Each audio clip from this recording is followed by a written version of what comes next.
अखिल भारतीय विद्यार्थी परिषद की राष्ट्रीय महामंत्री निधि त्रिपाठी ने शिमला में पत्रकार वार्ता कर बताया कि बैठक में भारत को स्वावलंबी बनाने में युवाओं की भूमिका विषय पर मंथन होगा और किस तरह से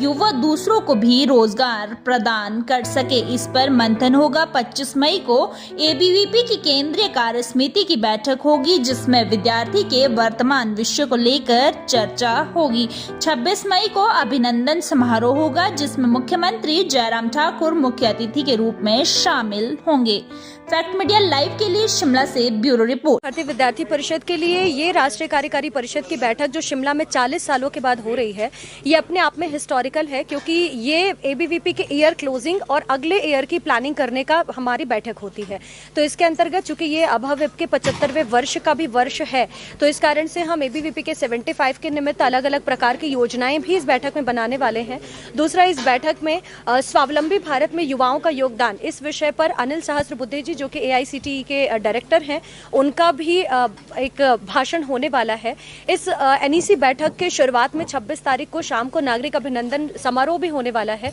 जिसमें हिमाचल प्रदेश के आदरणीय मुख्यमंत्री जी का भी रहना उस में होगा। इस जो अपनी 3 दिवसीय बैठक हमारी होगी, इस बैठक में मुख्यतः 4 विषयों पर प्रस्ताव भी पारित होने वाले हैं। उन 4 विषयों में 2 विषयों पर बात करें तो अभी शिक्षा संबंधी प्रस्ताव, साथ ही स्वावलंबी भारत में युवाओं का कैसे योगदान हो सकता है उसके विषय पर, और एक जो करंट सिनेरियो पूरे देश भर का चल रहा है उसके अकॉर्डिंग ऐसे ये 4 प्रस्ताव और एक आह्वान, एक यूथ से एक आग्रह करने के लिए भी केबीवीपी का 75 ईयर है, तो वो कैसे अपना कंट्रीब्यूशन नेशन के रिकंस्ट्रक्शन में दे सकते हैं, इसके लिए भी एक आह्वान किया जाएगा। इस तरीके से अपनी ये 3 दिवसीय बैठक शिमला में होगी, और उसके पहले 25 तारीख को अपनी सेंट्रल वर्किंग कमेटी की मीटिंग और 22 को पूरे दिन भर की आधे दिन की बैठक जो है वो एबीवीपी के जो अलग अलग तरीके के आयाम है, डायमेंशंस हैं, उनके बारे में अपनी बैठक होने वाली है। देखिए, ये बहुत चिंता वाली बात है कि इस तरीके से पेपर लीक की बातें सामने आ रही हैं। पेपर लीक होना ये एक राज्य सरकार की व्यवस्था के ऊपर भी बहुत बड़ा प्रश्न चिन्ह है, और साथ ही साथ में ये स्टूडेंट्स की मेहनत के साथ भी एक बहुत बड़ा छलावा है।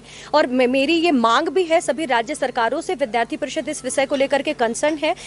उत्तर प्रदेश में पेपर लीक का मामला हो, बिहार में पेपर लीक का मामला हो, या फिर हिमाचल प्रदेश के अभी जो समाचार आए हैं, ऐसे ही राजस्थान में जो पेपर लीक का मामला आया है, उन सभी विषयों को लेकर के विद्यार्थी परिषद लगातार आंदोलन भी कर रही है, धरने भी कर रही है, और हमारी समस्त राज्य सरकारों से मांग है कि पेपर लीक करवाने में जो लोग भी सम्मिलित होते हैं, उन सब लोगों के ऊपर कठोर से कठोरतम दंडात्मक कार्यवाही की जानी चाहिए, और एक ऐसा उदाहरण सेट करना चाहिए कि भविष्य में कोई भी व्यक्ति छात्रों के जीवन से खिलवाड़ करने वाला पेपर लीक करने जैसा कदम ना उठा पाए। Please come to Exotic Fashions once to shopping, because here you will get the excellent, various and best clothes, shoes and very low price for all categories, and they deals in all types of garment, footwear for girls, boys, kids in low price. Hitesh Sharma shop, Main Chowk, Namhol, near SBI Bank, NH 88, Bilaspur.